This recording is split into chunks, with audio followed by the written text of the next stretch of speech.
The early morning air was crisp when Rachel Monroe loaded the last of the supplies into her SUV.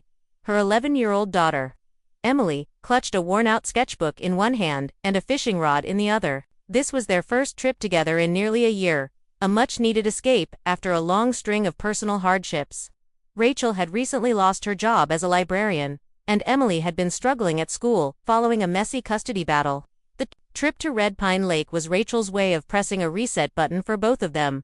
The lake was tucked deep within the Pinewood Wilderness Reserve, a rarely visited area that locals said was beautiful but cursed. Rachel had rented a small, isolated cabin on the northern edge of the lake, accessible only by kayak or a rugged off-road trail.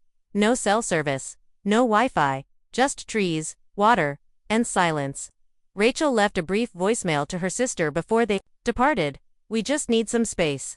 I'll call you in a few days when we're back." That was the last time anyone heard her voice. Park rangers later confirmed that Rachel signed into the reserve's trail register on April 16, but there were no entries after that.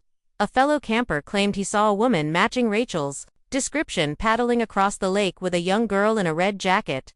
They waved, he waved back. Everything seemed normal.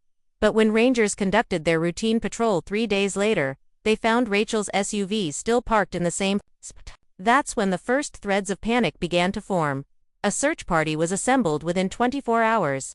A partially submerged kayak was found tangled in lake reeds on the far side of the water, flipped upside down. Nearby, a plastic tackle box floated, eerily still. Rachel's purse was still inside. Her cell phone dead was discovered, wrapped in a Ziploc bag in the back compartment of the kayak. But no signs of Rachel. No signs of Emily. No life jackets. No footprints along the shoreline. No drag marks. No torn clothing. It was as if mother and daughter had simply melted into the lake. Despite a week of intense searching, boats, divers, helicopters, and search dogs, nothing else was found. The lake itself was 90 feet deep in places, and known for its sudden drop-offs and frigid temperatures. Authorities began leaning toward the theory that they had drowned in a tragic accident. By the end of the month, the search was officially scaled back, and Rachel and Emily were listed as presumed deceased. But something didn't sit right with everyone, especially Rachel's ex-husband, who had a chilling suspicion no one wanted to hear. When word of Rachel and Emily's disappearance spread, the entire county was stunned. Red Pine Lake wasn't a typical tourist destination. It was isolated, surrounded by dense pine forest, and known more to seasoned outdoorsmen than families. The thought of a mother and child vanishing